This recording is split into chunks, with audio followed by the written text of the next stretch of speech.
This is Season 4 of Southpaw Deep Space Nine.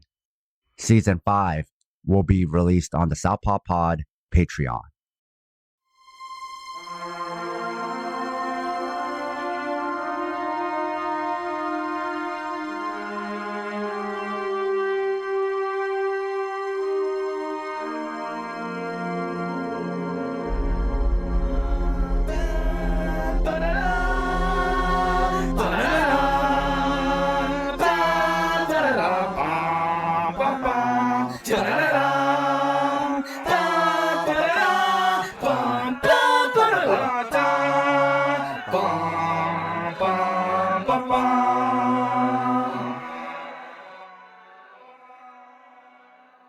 This episode was recorded on March 14, 2024.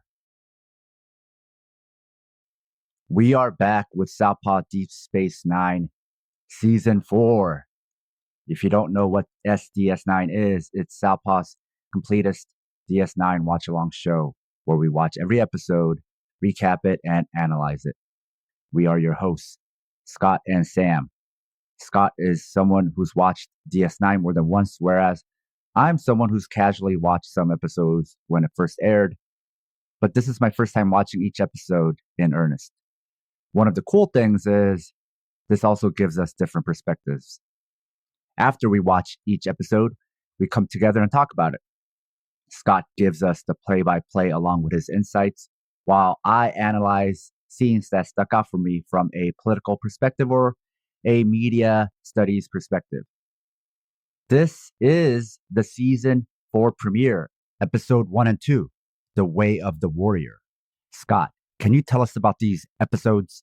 Well, I just want to say, welcome to the good stuff. Season 4. Okay. Deep Space Nine squad is going around the station. Something's going on. We also notice that Sisko is bald and has a beard. They're searching for a changeling. Per season finale of Season 3, apparently there are changelings everywhere. The Dominion is on fleek. The whole squad finally finds the changeling on the promenade. Bashir finds him using the scanning device. Womp womp. It's Odo. It's an active shooter changeling drill. It took 3 hours and 27 minutes. Odo expresses disappointment, explaining that the other changelings, founders, whatever you want to call them, the Great Link, they are way better at shape-shifting than him, and they need to be vigilant. This is unacceptable time. And Quark is like, let's make bets on this. And Odo's like, shut up. Ben and Cassidy Yates, who, she's like a freighter pilot who's, since Season 3, has slowly been building as a possible love interest for Commander Sisko, who's lonely. Just like a single dad captain doing his thing. And they have a date. And Sisko finally admits that he likes her, gives her a fancy Thelonian silk garment, and she gives him a baseball cap, which, like for lots of people, wouldn't be that big of a deal. But as we know, Sisko is obsessed with baseball, and it just so happens randomly that her brother is in a baseball league in Cestus, the Pike City Pioneers, which is the only baseball league known in this time period. By this time period, baseball is gone. And Yates is like, look, if you ever want to, come to a game, it's only a few weeks away, but I'll take you. And he's like, I might take you up on that. But then Yates is like, look, I noticed like y'all been doing a lot of maintenance everywhere, and what you doing? You're being kind of a little weird. He's like, we're just making some changes and some surprises, highly suggesting that they are weaponizing the station to prepare for what might come. Ben is called on deck. The Klingon flagship, I'm going to try to say this, Ixniva arrives, led by General Martok, who asks for shore leave for his crew. Sisko agrees, and then a lot of Klingon ships decloak. At Quark is dismayed. War is not good for business. Or sometimes it is, sometimes it isn't. Well, today it's not. He is saying that the decibel level is not good. And that usually when Klingons are at the bar, it is very loud. And when Klingons are quiet, it means that something is up. This show allows people to say stereotypes out loud by just calling them aliens. Though the Klingons are Federation allies. When we see Martok again, he comes to meet Kira and Sisko and insists that they do a blood ritual to make sure that they are not changelings. So they all slice their hands and they bleed because at this point in time, changelings do not bleed. If you cut them open, they just turn into like pieces of changeling. The Klingons have been sent to defend Deep Space Nine. Even though there haven't been many Jem'Hadar sightings and the coast seems to be calm, the Klingons want to be ready.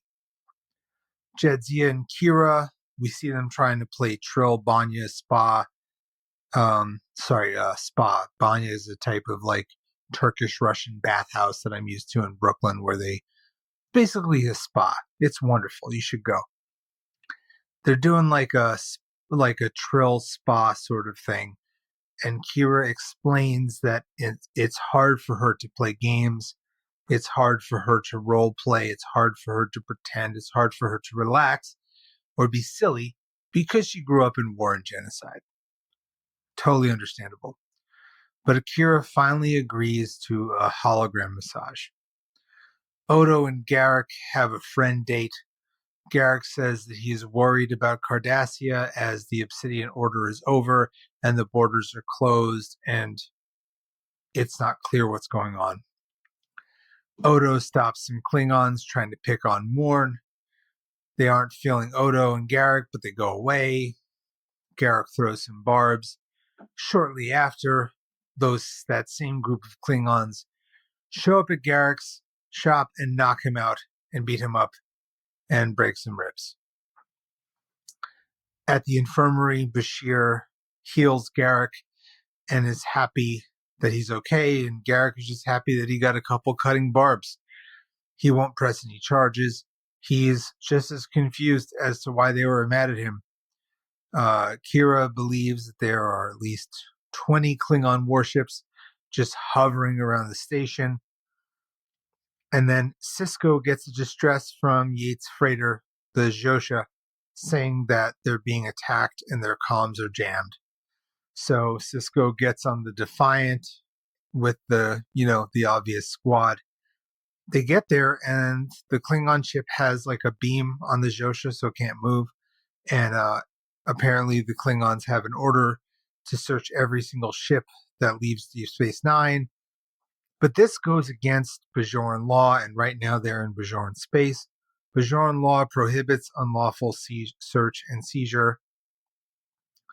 They're pretty much like, we went through some really foul stuff, and y'all can't do that. And the Klingon ship says, well, the leader, Gowron, told us that we were allowed to do this and that we can violate Bajoran law, and we just have to make sure everyone's safe. So Sisko is like, all right. He locks phasers on the Klingon ship. He's ready to blast. He shoots like a little warning blast. The Klingon ship retreats and gives out a Klingon curse. Yates is appreciative and they offer to hang out in a little bit of time. So after this, many of the Klingon ships move to like unclaimed space that isn't really anybody's territory, so they can continue to stop and frisk ships and try to find changelings. No one's commenting that this is broken Windows space policing. Martok comes to see Sisko, curses, leaves a Datak which is a Klingon dagger on the table, and leaves. Jadzia says, well, this is probably the dagger of Kabak, who is the leader of the Klingon ship that Sisko had issue with, which suggests that Martok killed Kabak. And there's some unease. The unease between Klingons and the Federation is deepening so much that Sisko has an idea to create ease. And who better to create ease and add a little fun than Commander Worf? What? Before Deep Space Nine, we know Commander Worf from the Next Generation. He was the first Klingon to join Starfleet.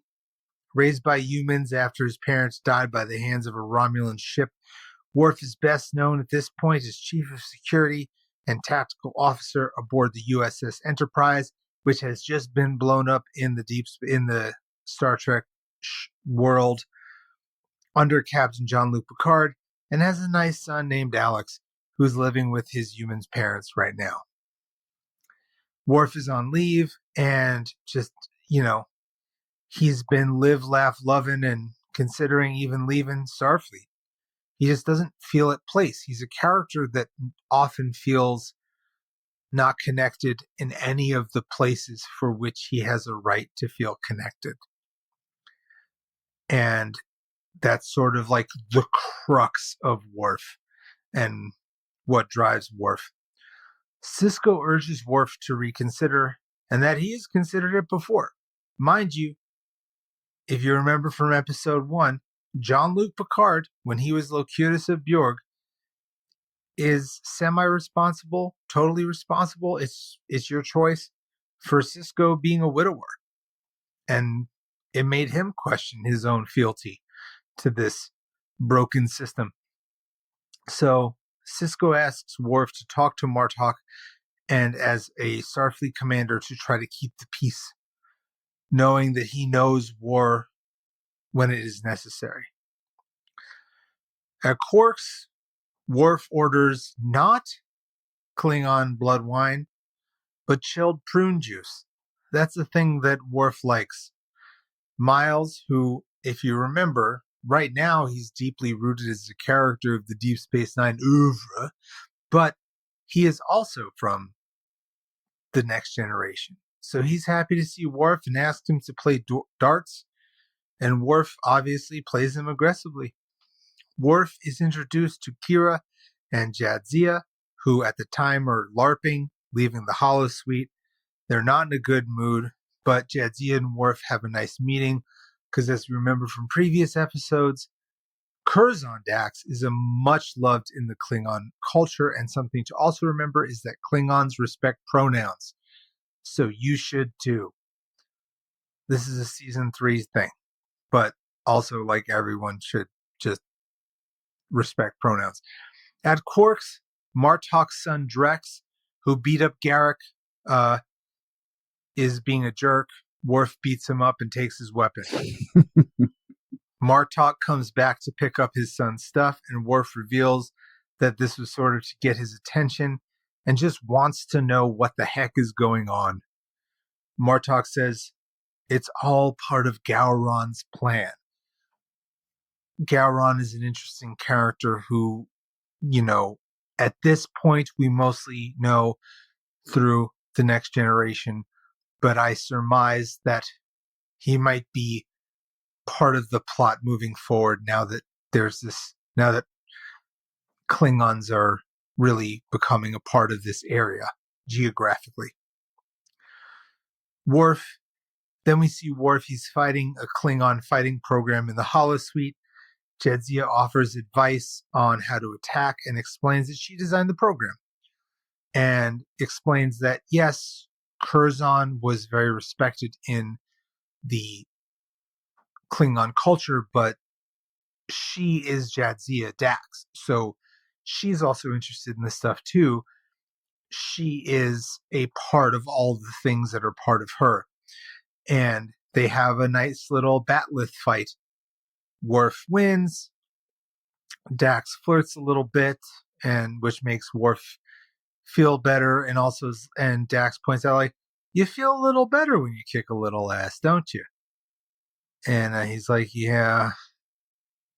But also he's frustrated that no one from the Empire is talking to him, including his brother, who's got some important political machinations, and Gowron.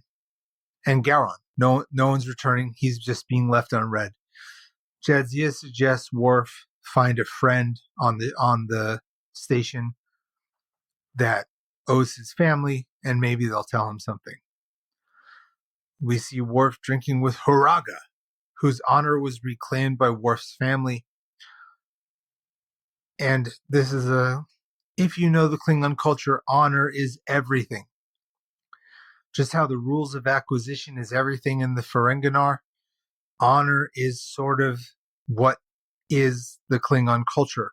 So if you restore a family's honor, you are sort of indebted. And Horaga reveals that a glorious battle is coming and reveals a little bit more. Odo runs into Worf and posits that Worf knows what's going on and notices that because Odo can see all communications that enter and leave the station, he notices that Worf went from being left unread for a week to not contacting anybody. So the info must be big. Odo expresses empathy of being caught between two worlds, but that at the very least, Worf owes Sisko the truth. And here's the truth. The Klingons are going to attack Cardassia. There has been a change in government, the Cardassian government, and the Klingons believe that this is connected to the Dominion. Martok says that he will talk with his people and try to see if they can avoid war, as this action would create rifts in the Federation-Klingon peace. But as they depart, Martok basically in Klingon says, begin, and they warp off heading to Cardassia Prime. The Deep Space Nine crew meet up. They don't know what to do. They've been talking to the Federation, who are far away, but at the time they're like, just wait until you talk to Gowron. Just do nothing if you can. And Bejar's like, yep, we agree. The crew are wondering about the ethics and morals of warning the Cardassians, but Jadzia points out that would kind of betray Klingon trust, and O'Brien's sort of worried that what if the Klingons are right? Odo's like, yeah, that's sort of a good strategy, but Kier points out that, you know, it could just be the fact that the Obsidian Order has collapsed and Cardassia is weak and ripe for, revolution. Worf also points out that to Klingons, peace is boring and war gives them meaning. So the Dominion being like a boogie person is good for them and gets them back to fighting. But Sisko has an idea of how to get the info to the Cardassians without getting the info to the Cardassians. Sisko invites Garak to measure him for a new suit, and while he's measuring for him the suit, he's given a little gossip about the attack, knowing full well that Garak will likely snitch. And guess what? He does. Garak talks to Dukat. Garak tells Dukat to get ready. I don't like Dukat. In Ops, we learn Klingons have started to mop the first Cardassian colonies pretty easy, but now that the Cardassian fleets are aware, a fight is a brewing and it's not so one-sided. And Kira hopes that this will be enough for the Klingons to stop, but Worf's like, no. Sisko reveals that since the Federation has publicly derided the invasion, Gowron has been kicking out anyone from the Federation out of Klingon space. and breaking ties with the Federation and breaking the Katomer Accords, which are what Federation and Klingon cooperation is based off of. Then a Klingon ship shows up. It's Gowron, who wishes to speak with Worf and asks him to join the Klingons. Like, leave Starfleet, just be with us. Go for glory. But Worf cannot abandon his word, and he will not leave Starfleet. Worf does not break his bonds. Worf does not believe in the fight, though. But if Worf says no, he knows that he will lose his title, he will lose his power in Klingon society, he will be essentially persona non grata. But there's only one thing that is important to Worf, and that's his honor. So he says, I can't do it. A note to our listeners. If you love the Southpaw Project, please support us and help us get paid for our labor by financially supporting us on Patreon. This will give you access to exclusive bonus content, like early releases of Southpaw Deep Space Nine, our fictional narrative podcast, Fighters Brew, break-free versions of our shows without interruptions like you're hearing now, bonus articles, Fighters Brew transcripts with extra content, Liberation Martial Arts Online, as well as our private chat group on Discord.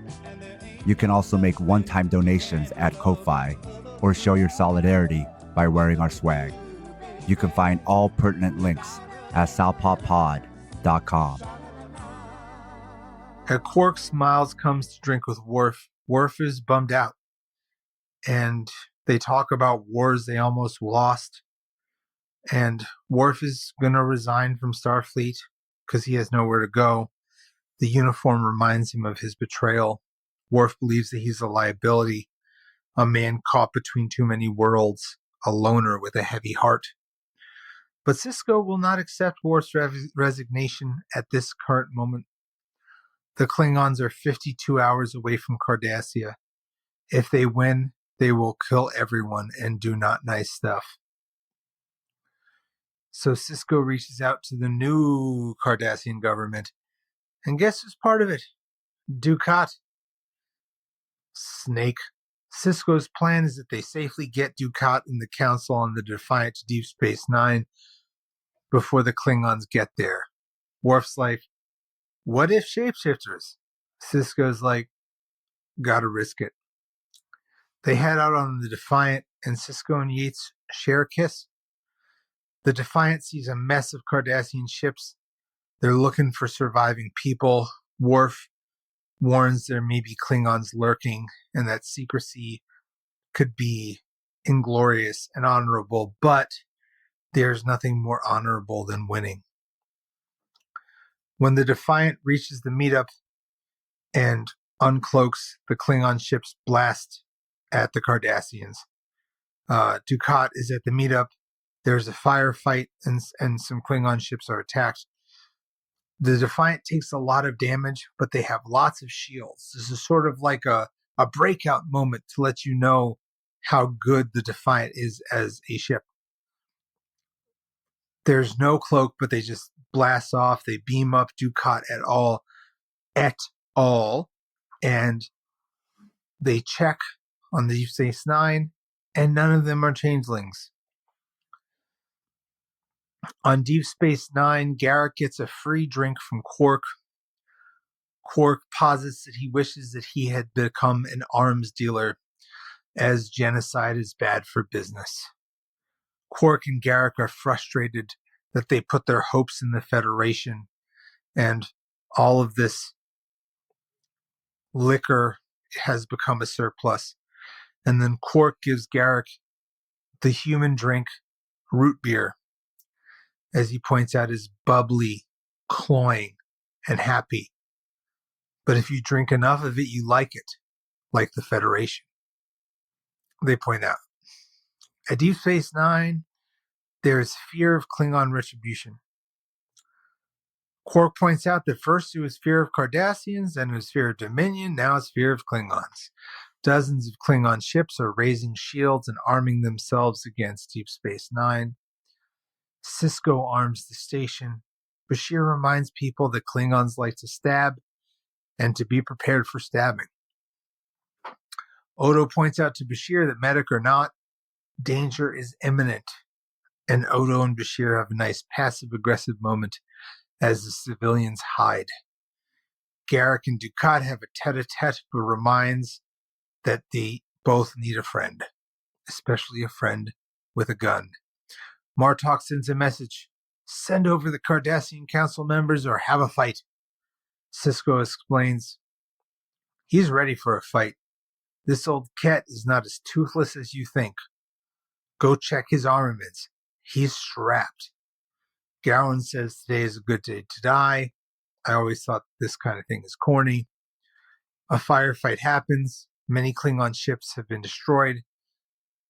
They're trying to reach out to Gowron. Gowron will not text back. The CGI is not great. But it's becoming a bloodbath. And some Klingons board Deep Space Nine, but are largely dispensed with. Bashir saves Odo. The Klingons are getting kind of wrecked. Kira gets stabbed. The Klingons are mostly contained. The shields rise, but as more Klingons show, the Federation troops show up as well. Worf begs Gowron to give up, that Dominion wants this, that this is good for the Dominion. Gowron finally stands down, but reminds the Federation that they won't forget and that they will pay for this. But Sisko is proud of how Deep Space Nine handled the fights. The ship is healing. The surprises are doing good. Worf is ready to leave and resign.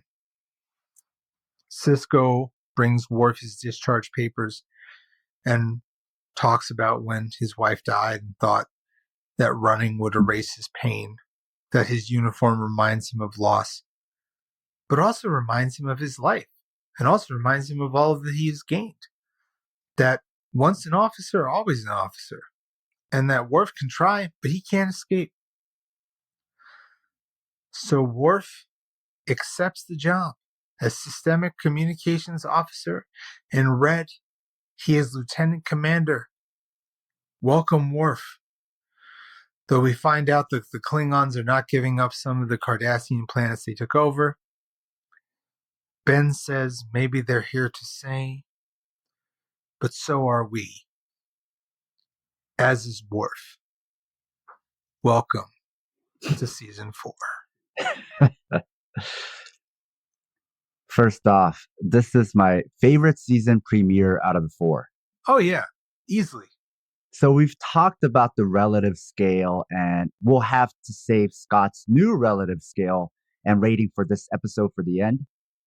But if we think about scale, I think premieres and finales can't be evaluated the same as regular season episodes because more planning goes into them, you have a bigger budget, and also get a longer episode or a two-parter. This episode, as one long episode, if you're streaming it, I guess all of us are streaming it unless you somehow recorded it on an old VHS. Or you have a DVD. Oh, yeah. If you have a DVD, there you go. This episode on streaming was TV movie length, and I enjoyed every minute of it, which, to be honest, I can't say even about episodes I liked from the first 3 seasons. However, it is a much tougher task to execute a good regular season episode because of all the constraints. So the standards for premieres and finales must be higher.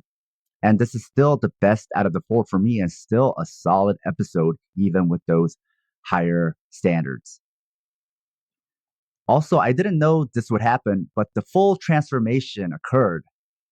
Scott mentioned this. Sisko is now bald and has a goatee, and Worf is here. It all happened. It all happened in one episode. I took it as symbolically, it's a way to say this season is going to be different. And in fact, Sisko is going to be different. He's literally a different Sisko. And I am curious where they go with this because there's some recurring themes I'm picking up on, and I'll get on that later. In the beginning, there wasn't any medical testing to see if people were changelings, the beginning of this episode, which I thought was odd. I also thought it could create an interesting conflict about the protection of the group and the role of the individual. Would there be anti-testers? The question by Kira to the Klingons at the beginning, you think we're changelings? Plays into the reaction we saw during the pandemic, especially early lockdown. You think I have COVID? As if that's some kind of judgment, as if that's not a reasonable concern. It's always about duty on DS9. If that's so, what about the individual's duty to the group, to protect the group, give transparency, and promote trust and good faith? It makes everyone feel safe. It makes sense. The highest ranks should test first to set an example. Testing isn't to say you have it, but to rule it out. It's also not saying you're a bad person. I remember before the vaccine, some people didn't even want to test because they're like, trust me, I don't have it. As if it's a matter of trust. Or I'm a good person, I can't have it. Or you know me, I can't have it. As if people wanting to be safe was shady and bad faith. As if that was wrong and they shouldn't want that. It's about infection, and the changelings are kind of like that. It's similar to the problem of infection. Are we infected and we just don't know? The virus keeps changing. How do we isolate it? But at the same time, if not testing is about trust or just taking people's words, that's how weddings became super spreader events and how family members, not the unhoused like liberals claimed, became the ones who got people infected. Let's not forget how liberals pushed the stranger danger, the dangerous other, and xenophobia narratives with COVID. Let's also not forget how they demonized Asians. I had a couple of hate crimes and COVID-related racist incidents happen to me during that period. And that was one of the first things that happened to my kid when he was out in the world. Hopefully it won't be a memory for him. But back to, quote, I should trust the people I'm close to, end quote, or nepotism bias. Cisco seems to be playing right into this. It's like, before all those people died at family reunions. No, this family reunion is safe because it's just family. We don't need a test. Don't worry, we're family. It reminds me of the bias people have about self-defense. They think it's the people you know who are least likely to attack you when it's the people you know who can use your trust against you. Yeah, I mean, I can say this anecdotally as a social worker that works in healthcare, is that the killer is always inside the house. There you go. Like, almost, I would say anecdotally, 90% of the time, the killer is inside the house. Don't get me wrong, like, there are times where strangers do bad things, and there are scary things that happen by people that we don't know, but it's almost always someone you know. And I'm talking about everything. Any bad thing that you can think of, it's almost always somebody you know. Yeah, sorry to interrupt, but No, that's perfect because it is coming from not only a martial artist, but a social worker.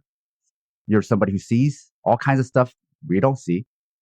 And even though it's anecdotal, right? It's from your experience. And it's also, that's what I've seen in my experience. That's also what a lot of the data shows.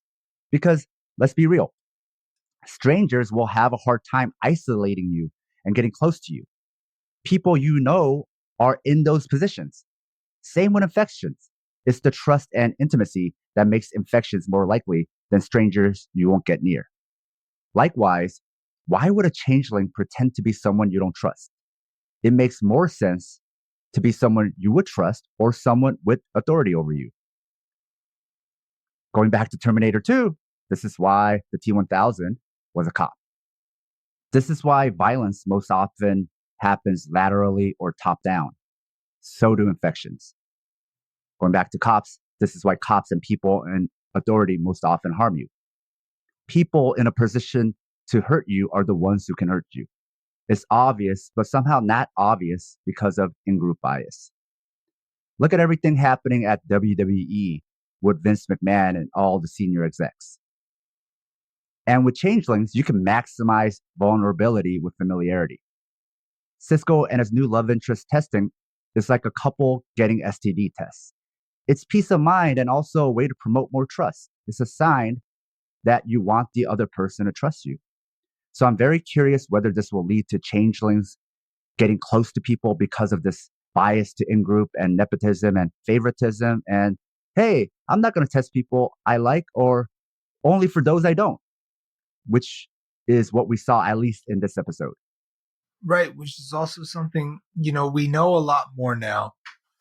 And also when we're talking about COVID, and also we have more access. So 4 years ago, because, I have asthma and sleep apnea and a lot of other stuff, me and my friends were very careful, right? We didn't just assume, if we were going to hang out indoors together, right?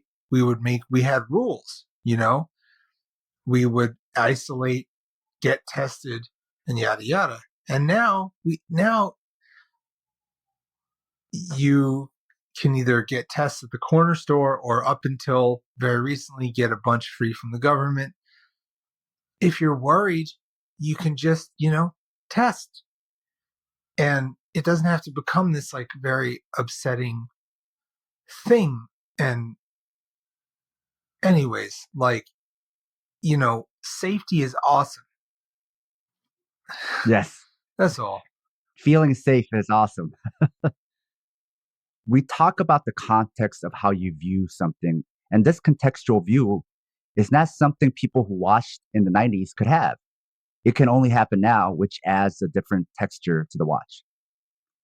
Do you remember stuff from COVID when people were just like, it's just a cold, it's just allergies, trust me? Yeah, I heard that stuff, but again, I work in healthcare, and at the beginning of COVID, I was in social work school, and my internship was in New York City in healthcare. And without giving too much detail, I could tell you that 1/8 of my caseload died. Oh, shit.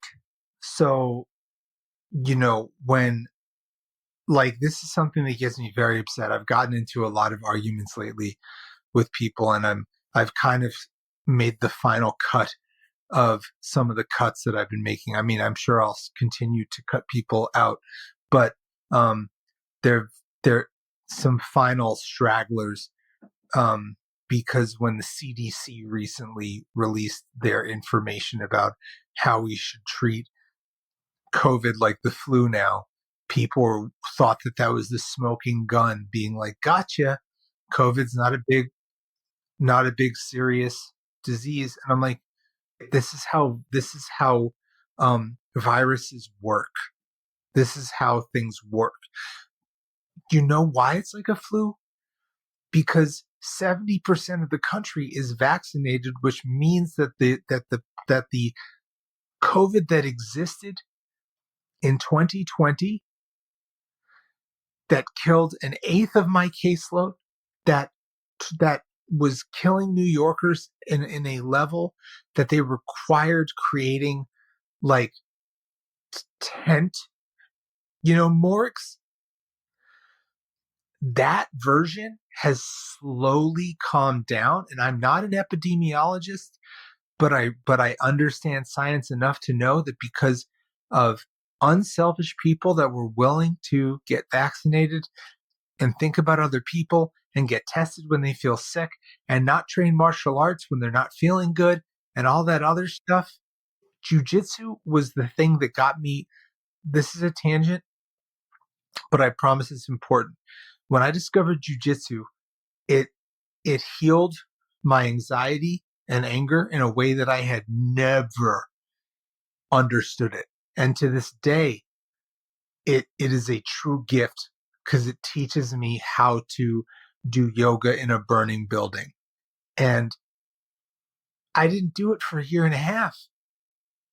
And people are like, oh, that must have been difficult. I'm like, not as difficult as like not killing my mom. You know what I mean? Let's just mention how a lot of these commercial gyms, right? These gyms that people don't even think as reactionary, but commercial gym defaults to reactionary. But a lot of these gyms, right? They blacked out their windows, they pretended to be closed, and then they kept going even before we had a vaccine, right? And so people who were in martial arts saw on Instagram and through Facebook posts and other posts that people were sharing, people went to jujitsu and died. People went to jujitsu and then brought home COVID and killed their whole family members. I remember seeing so many of these stories. So these gym owners, these practitioners, these so-called martial artists with honor were killing people. And now everybody's going back to them like nothing happened. It's like, I will never forgive those people. I will never be like, oh, let's just forget about that. No, dude, a lot of them, under the eyes of the law, I guess they're not killers or murderers. But as far as like, do I care if I kill people? Right. And did I contribute to somebody dying? Did I infect them with the thing that killed them? Yeah, then they're killers in that moral way. Jujitsu people and even some lefty jujitsu people are all praising them again and kissing up to them and sucking up to them again and acting like nothing happened, or I could keep going on, but I personally will never forgive, never forget. If you love the Southpaw Project, become one of our financial supporters. It'll help us supplement the cost of running this project, the incredible time and energy we put into it 7 days a week, and you'll be giving us some breathing room, not only to juggle Southpaw with our day jobs, but also to expand Southpaw into other areas. We can't exist without your contributions. Show your Southpaw solidarity by supporting us at southpawpod.com. Agreed. And again, this is a Star Trek show, but I can say that Cisco would have gotten the vaccine and Bashir wouldn't train if he had COVID-like symptoms. And you can measure all this stuff how you measure it. And it's just very intense. It's very intense. And yeah, like if you actually care, look into how virology works and you will understand why the CDC is saying what it's saying now. It doesn't mean that you are correct about your stupid conspiracy theories. Go fuck yourself. And also, right, in context, even if it's getting weaker or we know how to treat it better, a big part of it is because the most vulnerable have already died, right? The life expectancy has already gone down. And something that's different from the flu is that we don't fully know what the long-term ramifications are.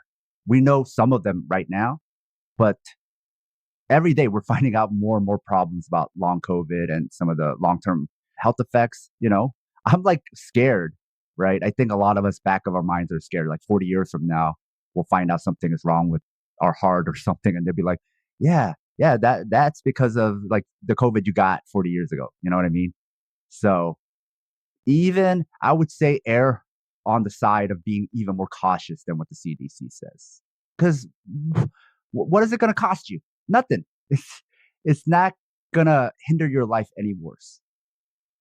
Another thing that stuck out for me in this episode, and is very timely, right, is we had the Klingons using the liberal, but I'm an ally, to overstep their boundaries. Boy, doesn't that sound familiar? Also, Dax in this episode, again, fucking up consent. Come on, Dax. If you kiss someone without consent, that's assault. Her interaction with Kira reminded me of the subtle date rape victim blaming that was so prevalent in the 90s when this show aired. Or when Kira defended consent, when people did that, when they defended themselves, people would blame them for being too frigid or uptight, or why didn't you just let him do it? Why didn't you just go with the flow? You know you want it. What's wrong with you?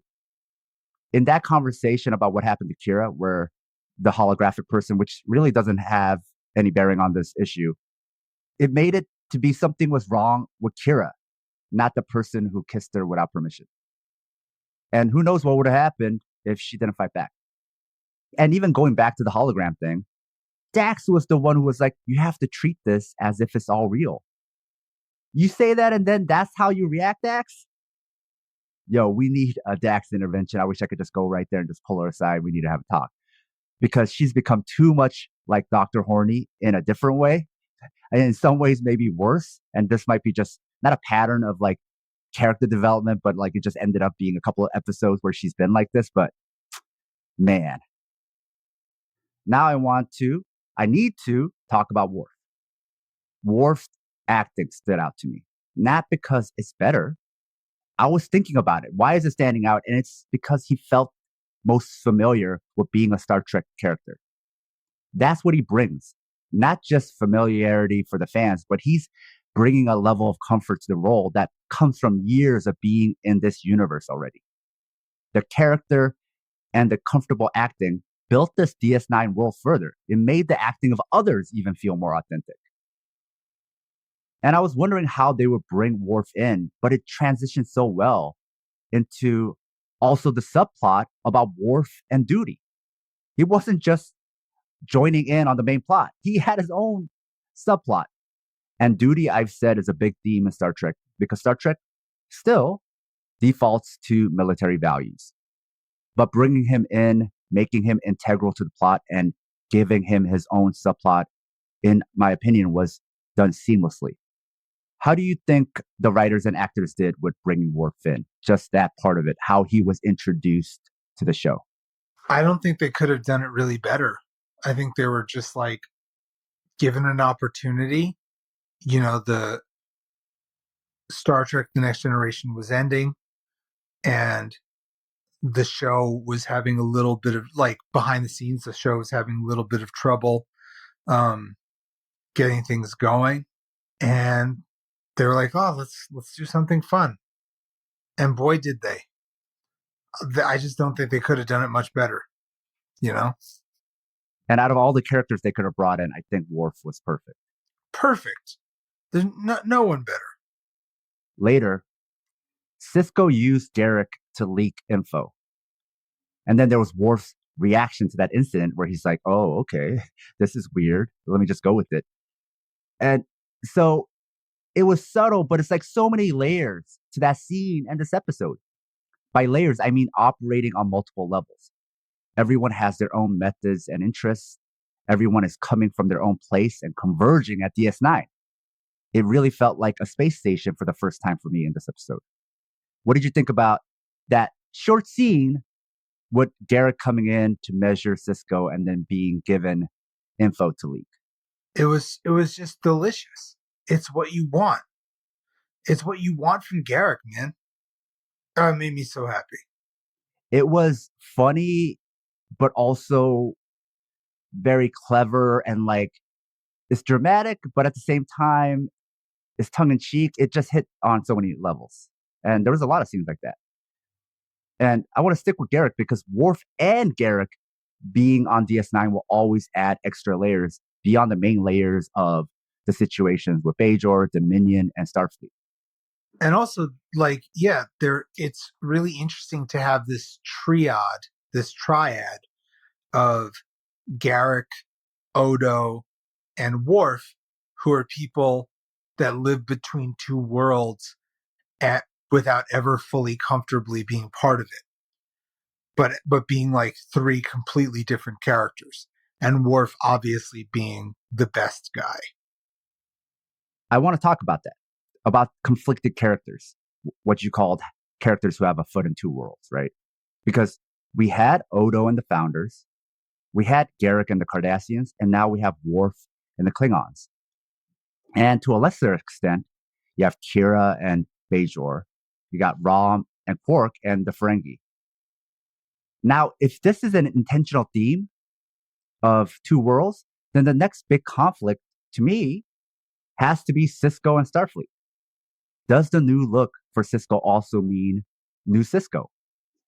We started out the whole thing where he was thinking about the chain of command, which up until this point he's respected so much. But the chain of command, right, and Starfleet and his problems, he has to still respect Jean-Luc Picard, even though that's part of why he lost his wife. Will his blind trust, which is sometimes favoritism, and sense of duty get tested in season 4? All these things seem to be converging for season 4. Then the scene with O'Brien and Worf, where they're having a drink together, is very meta because it's the first time they've had a very meaningful scene together where O'Brien is a main cast member rather than a recurring extra with lines. Even with lines in The Next Generation, he was never a fleshed out character. Miles? No, not really. This gives O'Brien the next gen validation and approval. O'Brien's transformation in this episode is also complete. It wasn't a necessary scene, but it did do that. It did something for O'Brien. You had to give them a scene together to give O'Brien the rub or to confirm that he's a main character now, which is why I love that scene. I also felt the sense of, oh, I never got to have this sort of scene with you in The Next Generation, and I'm finally getting to do it now. There was a sense of enjoyment and pleasure from the actors during that scene. What did you think about them finally getting that scene together? It just, again, this episode, like, I forgot how much I loved this episode. I often skip season premieres. When I do a rewatch of Deep Space Nine, I often skip seasons 1 through 3 and start at like 4.5, you know? So just like, it was just like kind of awesome to get the band back together, which is enough for me, man. I'm a happy guy. And that scene, right? Everyone, again, feels more comfortable, not just in acting, but also in how the characters relate to each other. Not just because of Worf, but because this is the 4th season. So they've had lots of reps, which takes us to the scenes with Sisko and Dukat, because there's so much fun in this episode. Because not only have the actors now been acting with each other for a while, but also the characters also know each other so well. So when they're seeing Sisko is like, yeah, I know your bullshit now. It was great stuff. He's not intimidated by Dukat anymore, but at the same time, also the actors, you could tell they have this chemistry now. Like, okay, we could now not only go beyond the lines like we were previously, now in season 4, we could add extra to the lines. We could have fun with this. And then the kiss scene that you mentioned, where Captain Cassidy Yates changes her mind while she's leaving and decides to kiss Sisko. Again, just that level of comfort with yourself as a show. But also having a 2-hour episode gives you so much more time to build, and they wasted none of it. The end of last season, we were supposed to know Sisko and Yates were hanging out, talking, dating for a while, but this episode really cemented their relationship. And they got all this done in this episode. They got so much done in this episode. Then there's the stakes. This episode had long-term stakes. Do we break an alliance with the Klingons for the baddies from season 1? Hard choices with no good answers. It's just a fucked up situation. And then when Dukat was in trouble, the use of just audio, where he asks for help, not only saves money for the show, but adds richness to the episode. So they took a constraint and did something interesting with it. The scene where Garrick and Quark talk about Quark almost being a weapons dealer both conveys that Quark genuinely does like people, maybe even over money. But at the same time, it also conveys he's still a piece of shit. Yeah, he's still a piece of shit. They told so much with so little. Then comparing the Federation with root beer reminds me of Biden eating ice cream. There's a nice bit of propaganda. And then at the end, when we get the speech about needing to stick together, us fighting is what they want. It reminds me about the complexity of solidarity and the ugly side of it sometimes. It's not always liberatory. It's not always the weak and powerless sticking together. Rainbow imperialism uses this, and so does xenophobia. You see this with liberals and conservatives, whereas white supremacy at home, imperialism and hegemony abroad. You can get a popular front of fascism. So solidarity isn't always going to fix everything. It's more like we need solidarity to fight their solidarity, because the rich will unite together, the fascists will unite together, capitalists will unite together. And sometimes people in a country where it could be, sometimes unfortunately, right, even sometimes marginalized people, minorities, can unite together against what they perceive as quote unquote foreign threats. Yeah. The ending with Sisko convincing Worf to stay on DS9 was important because Worf is a warrior, like the episode says. You need to gain the respect of the warrior by proving yourself to be also a warrior, or a warrior worthy of being followed. Sisko got that. He got that nod of approval from Worf to say, hey, you too are a warrior. But also, again, it was kind of like an approval from Next Generation. It's a very seamless way to incorporate some familiarity of the Next Generation without taking it over. There's really no other main character from the Next Generation that could come over to the show and not be root beer, not be cloying, not take it over. You can't add Data to Deep Space Nine. You can't add Crusher to Deep Space Nine. Riker, Troy, Geordi LaForge. You can't. But somehow they're able to bring Worf in, and by the time you get to much later in the series, you forget that he wasn't always there. But that also has to do with Ronald D. Moore and a lot of the other writers of the show being obsessed with Klingons and trying to figure out a natural way to incorporate more Klingon mythology into the mythos, which no other show besides Discovery really does. Now, here's why it had to be Worf. And maybe bringing Worf in helped the writers and the producers figure out where to go with the plot. Because now you have a strategic operations officer on board of DS9. And I don't know if that's a title they will keep using, but I had to rewind it to be like, let me hear that again. Strategic operations officer on board of DS9. Why is that important? Why would you need that? Why would they need Worf? They already had a crew. Forget about just bringing in a character. Forget about the writing perspective. From the perspective of DS9, if that was real, why would they need Worf? Why would you need a strategic operations officer? Unless it's a time of war. They didn't say it explicitly, which is what made the writing so good. They told you all that because that's why they needed Worf. That's why it had to be that character. That's why it had to be that title. It just made sense. It's just like everything comes together and they land it well. They do a good job with it. Sometimes they fuck up the endings, right? You have a good episode and then you're like, what did you do at the end? Yeah, not this one. Also, like, Worf is one of my favorite characters because of how complex he is, how pained he is. You know, as someone who often struggles with depression, I fuck with depressed characters. And even though Worf would never say he's depressed, he's kind of a sad boy. And I like that about him. I think that's how the actor plays him. Yeah, he plays him like a sad boy. And that's what I like about it.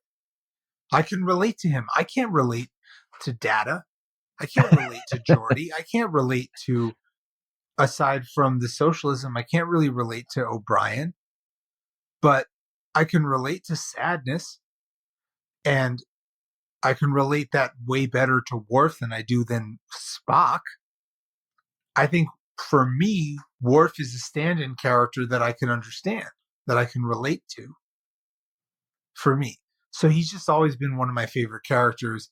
And Michael Dorn has always done a wonderful job portraying him.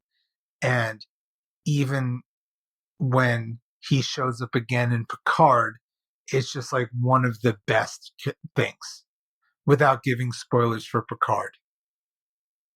Scott, please tell me about your new relative scale for season 4 and how it's different from past seasons. And then tell us how you rate this episode. Well, so we are at a totally new place. So this episode, if we were using season 3 scale, would be a 5. Would even be like, which there were no 5s for season 3, if I remember correctly, because there were no 5s. There just weren't. But I don't want to start off with a 5 because there's so much to go on. And I'm like, but I'm intrigued and I'm excited. So what I will say is for a season premiere, it's a 4.5. It might even be a 5, just because, again, it's the best season premiere we've had so far. As a mythology episode, as an episode, for the season 4 scale, I'm giving it a 4.5 because the stakes are really high. But you know what? Let me be pragmatic. I'm going to give it a 4. Because we got the rest of the season to watch. Right. So I'm going to start safe and give it a 4 with the ability to time travel if I need to. That would be interesting if we finish the season and then we're like, you know what?